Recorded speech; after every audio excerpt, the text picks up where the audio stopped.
bàn tay ta nắm lấy trong một giây vì ta. Giờ đây xa đi cuối mỗi ngày, giọt máu đã cất tim đồng loài và nụ cười trong ngày mới. Thành phố đã thật xa vời vợi, người chết qua lên thêm bờ đời và nụ cười rơi trên môi. Từ Bắc phố Nam nổi miền nắm tay, ta đi từ đêm hôm vui vượt hết núi đồi.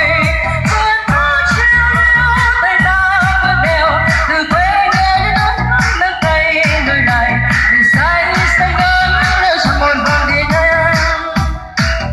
Giờ nơi xa đi với mỗi ngày, dòng máu đã cất tim đồng loài và nụ cười trong ngày mới. Thành phố đã thật xa vời vợi.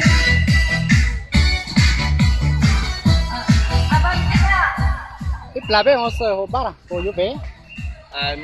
Mua được cổng mà thoải mái à? Vâng, tiếp theo là đây là một tấm lòng của anh, tấm lòng của anh. Vâng, xin cảm ơn anh rất là nhiều ạ.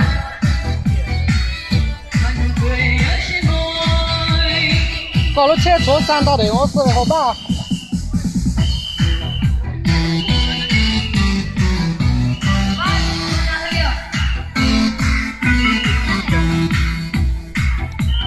Cảm ơn em Mỹ nha.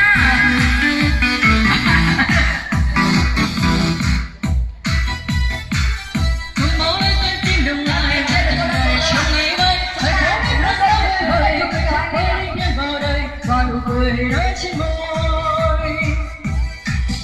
Từ Bắc phố Nam nổi miền nắm tay, ta đi từ đêm hôm vượt hết núi đồi. Đi mà đi mà tía. Cơn mưa treo leo tay ta nắm tay. Vì say sông ngân nơi trời một vòng giây.